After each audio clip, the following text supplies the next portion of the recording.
Bienvenidos al tema relacionado con la madurez ante Dios, la unidad 4. Nos encontramos cerrando con este tema el módulo 2 de este curso o taller en formación para ministros de la palabra de Dios, modalidad online. Es importante que los ministros descubran lo que significa la madurez ante Dios.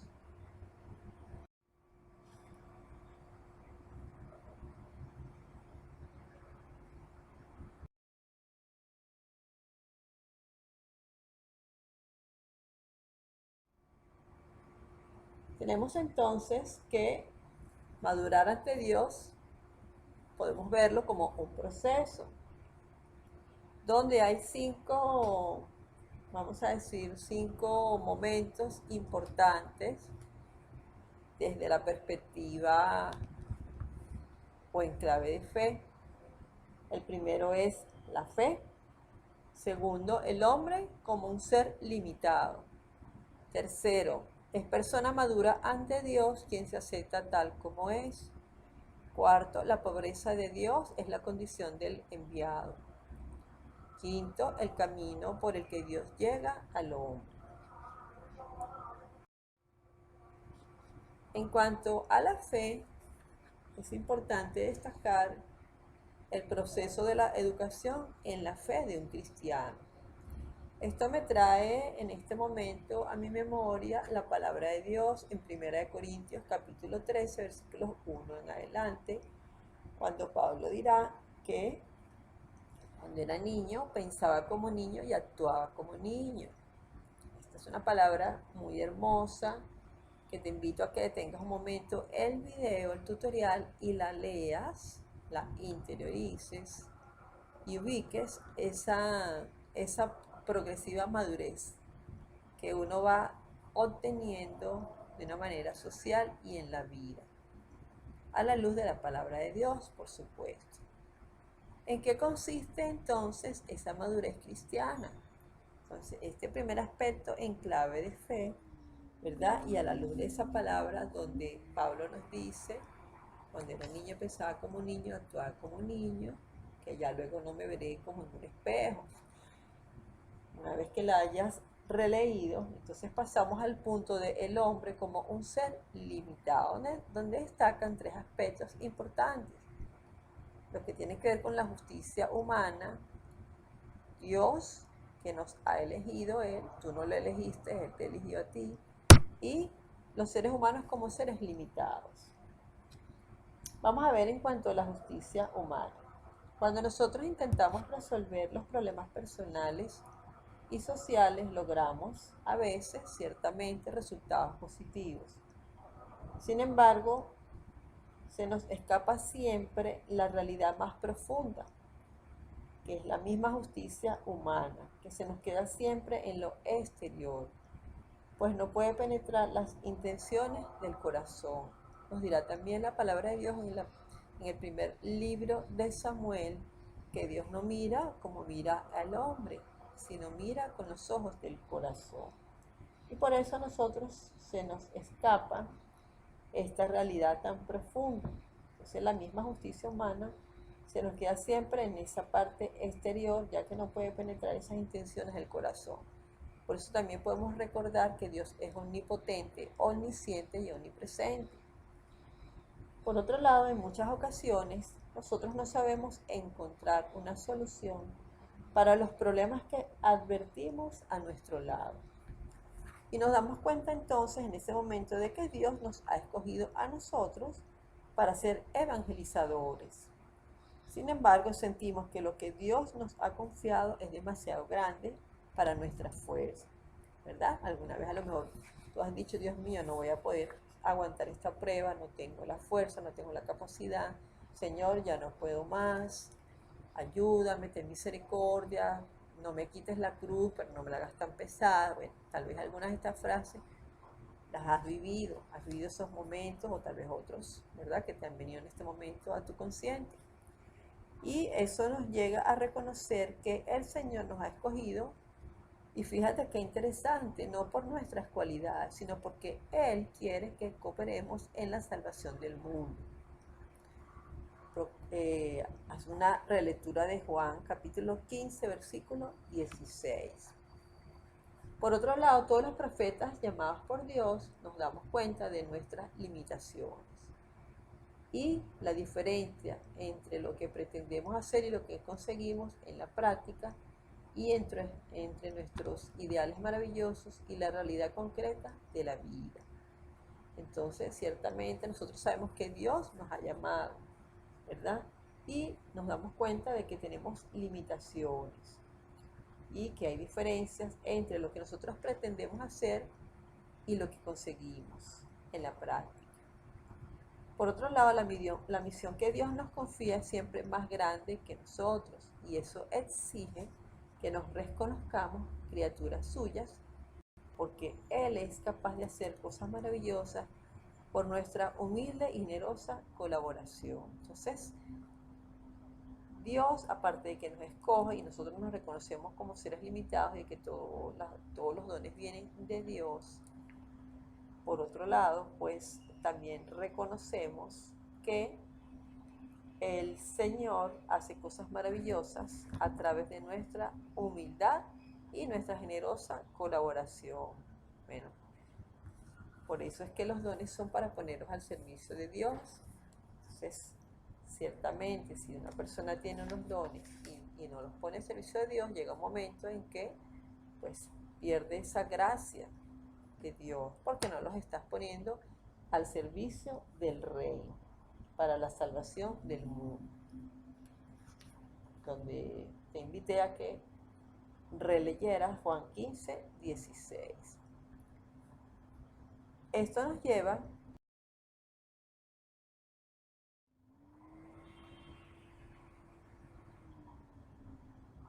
la persona madura ante Dios, quien se acepta tal como es.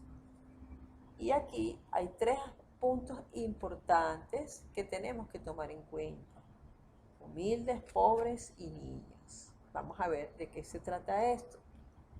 Una persona madura ante Dios se acepta tal como es, porque es humilde, con sus propias cualidades y limitaciones. Por lo tanto, nuestra postura debe ser de humildad, es decir, reconocer que hemos recibido de Dios todo lo que somos y todo lo que tenemos.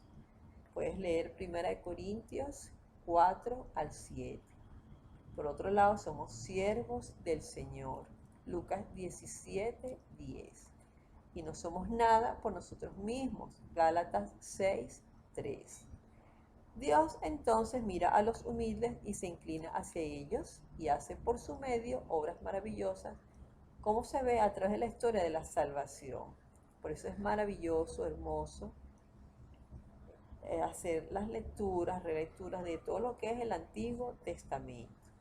Los humildes se glorían de sus propias debilidades para que triunfe en ellos mismos la fuerza de Cristo, y al mismo tiempo saben colaborar generosamente con Él para que su gracia no sea estéril en ellos. Primera de Corintios 15, 10.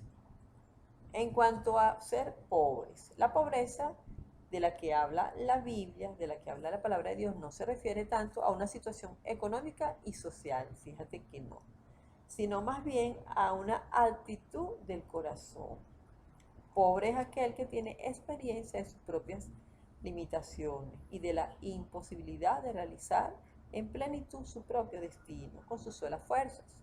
La experiencia de la propia limitación humana nos ayuda a abrirnos a Dios, a perder la ambición de bastarnos a nosotros mismos y a volver a Él necesitados de su ayuda, en actitud de esperanza y de confianza. Una persona que cuando hablamos de la pobreza de la cual nos habla la Biblia, es reconocer las limitaciones cada uno, que es imposible realizar en plenitud nuestros destinos con nuestras propias fuerzas, ¿verdad? Entonces nos tenemos que abrir a Dios, a no ser ambiciosos, a no pensar que nos bastamos a nosotros mismos y siempre, siempre, siempre a volver a Dios sabiendo que necesitamos de su ayuda y siempre, por supuesto, con esperanza y con confianza puesta en el Señor.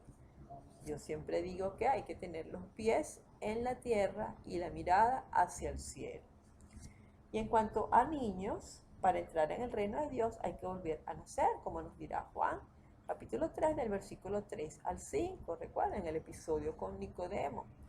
Y hay que ser sencillos como los niños y no ambiciosos como los mayores. Hay que abrirse a Cristo como los niños que lo buscaban. Esto lo puedes ver en Marcos 10, del 13 al 16.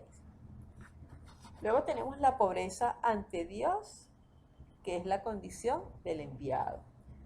Una persona madura ante Dios es quien ha conocido y experimentado su limitación y pobreza. Pregúntate en este momento, aprovecha la oportunidad y hazte esa pregunta. Si tú has visto tus limitaciones, te has reconocido o reconoces o has experimentado que tienes limitaciones, ¿ok? Sin este requisito, nadie puede considerarse una persona de fe profunda. Recuerda que el tema es la madurez ante Dios. Y la riqueza produce soberbia, produce divisiones. Por eso es que también hay muchas divisiones en los grupos por la soberbia, la envidia, el egoísmo. Eso hace que nos convirtamos en islas, es decir, seres aislados. En vez de vivir entonces en comunión, ¿verdad? Entonces vivimos en desunión. Si vamos hacia los demás con aires de riqueza prepotente, vamos a provocar eso, división, rencillas, cizaña, irritaciones. Entonces la persona de fe madura se acerca a los demás con sencillez, con humildad, sin enorgullecerse por sus cualidades y valores, sino reconociendo las cosas grandes que Dios ha obrado en ella. Así lo hizo, por ejemplo, nuestra Santísima Madre Celestial, la Virgen María. Y esto lo puedes constatar en Lucas 1, 48 y 49 con el famoso conocido Magnífica. Como ejemplo vivo de lo que estamos considerando en este momento, en este tema, vamos a observar las figuras de Pedro y Pablo como personas claves que son testimonio de esto que estamos compartiendo. Fíjate, en el caso de Pedro, Pedro confiaba en sus fuerzas, en su valor personal. Ciertamente él tenía cualidades de jefe. Cristo le hizo piedra base de su iglesia. Sin embargo, aquel Pedro fogoso y decidido tuvo en algún momento que hacer antes la experiencia de su limitación y de su cobardía. Vamos a recordar, por ejemplo, 4 hechos importantes en la vida apostólica de Pedro. En Lucas 5, del 1 al 11, sin Cristo no fue jamás capaz de pescar, a pesar de su experiencia en el oficio. Era un pescador, conocía su oficio, ¿verdad? Y sin embargo tenemos ese episodio en Lucas 5, 11. Luego en Cesarea, en Mateo 16, del 13 al 23, Cristo, después de hacerlo piedra de su iglesia, le tuvo que llamar Satanás porque lo quería apartar de su misión divina. ¿Te acuerdas? Apártate de mí, Satanás. Luego tenemos en Marcos 14, del 26 al 31, en Marcos, en la última cena, después de tanto prometer, negó cobardemente a Cristo. No una, ni dos, sino 3 veces. Sin embargo, después lloró amargamente su traición. Lucas 22, 60 al 62. El reconocer su limitación, su pobreza, su pecado, le hizo madurar en su fe. Tenemos luego en Juan 21, del 15 al 17, en la orilla del lago. Pedro ya no se atrevió a apoyarse en sus propias fuerzas, sino que puso toda su confianza en Jesús, que lo hizo pastor de su grey. Vamos ahora con Pablo, en Hechos 9, 5. Fíjate, primero antes de llegar a ese momento de la relectura.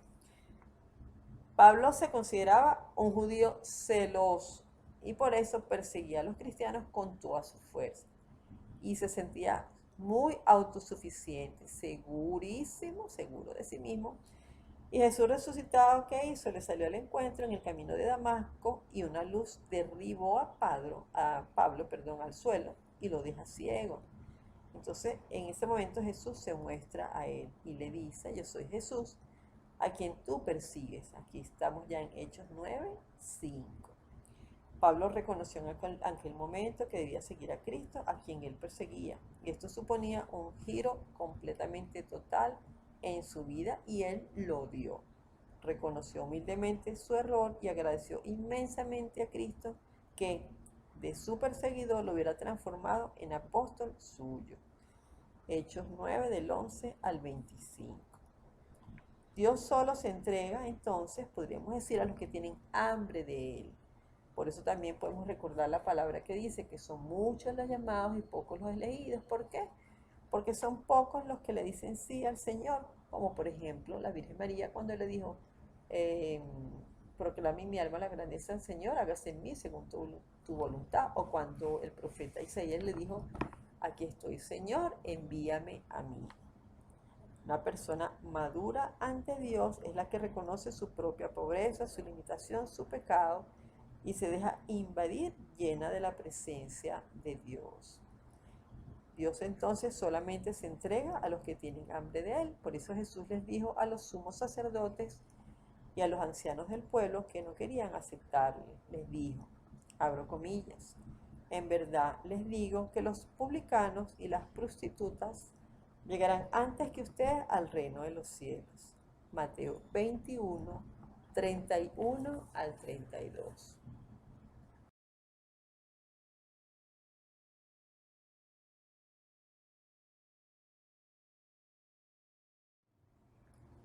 Tenemos, por otro lado, el otro aspecto importantísimo en la madurez ante Dios, y es el camino por el que Dios llega al hombre. Esto es bien importante. Primero, quiero recordarte la cita bíblica que dice, yo soy el camino, la verdad y la vida.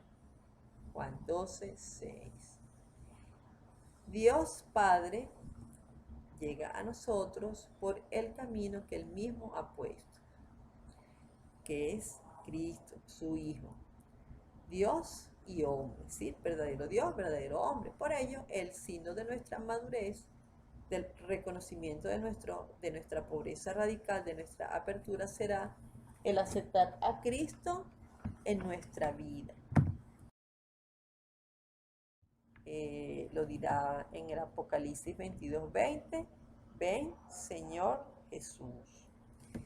El Padre y Cristo nos han regalado a su Espíritu para que lleguemos a la plena madurez de la fe. Entonces, el Espíritu, recordemos que siempre está con nosotros, el Espíritu de Dios. Juan 14, del 25 al 26. Nos guía hasta la verdad completa que es Cristo, Juan 16:2. Entonces recordamos otra vez la cita bíblica que dice, yo soy el camino, la verdad y la vida. Juan 14:6. Ahora bien, una persona madura es profundamente espiritual y eso es bien importante, ¿verdad? Quiere decir que tiene una conexión muy hermosa, maravillosa con Dios. Y una vida es profundamente espiritual cuando todos sus aspectos están iluminados y vigorizados por el Espíritu Santo de Dios. Y en este caso, ni las preocupaciones familiares, ni COVID, ni pandemia, ni demás asuntos de la vida personal y social deben ser ajenos a la orientación espiritual de la vida. Según las recomendaciones de San Pablo, abro comillas, él decía, o dijo, o lo dice la palabra de Dios, todo cuanto hacen de palabra o de obra, háganlo todo en nombre del Señor Jesús, dando gracias a Dios Padre por él. Y digamos que para hacer un cierre con algunos aspectos claves también tenemos entonces que la palabra de Dios, o en cuanto a la palabra de Dios, solamente con la meditación de la palabra de Dios es posible que reconozcas a Dios, que busques su voluntad, encuentres a Cristo y juzgues con rectitud sobre las realidades de la vida. Si no meditas la palabra, entonces tus criterios se van a materializar y se van a adaptar a la mentalidad consumista y egoísta que nos rodea. Por eso Pablo también dirá en algún momento de su vida, cuando alcanzó esa plenitud de la gracia de Dios que me parece tan maravillosa, ¿verdad? Y la cual hay que perseguir incansablemente, dijo, yo ya no soy de este mundo. O sea, vivimos en este mundo, pero ya no somos de este mundo. Luego tenemos la Eucaristía. Es necesario descubrir la dimensión social de la Eucaristía.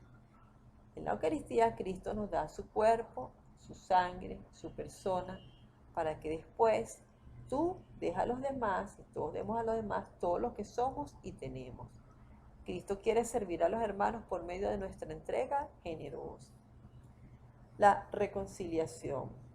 Reconocernos pobres, débiles, más aún pecadores, pedir perdón a Dios, a la iglesia, en el sacramento de la reconciliación, confesando nuestros pecados. Solo el que tiene fe, el que se deja mover por el Espíritu Santo, comprende la grandeza del sacramento del perdón. La oración. Hablar con Dios y sobre todo escuchar lo que Él nos quiere decir.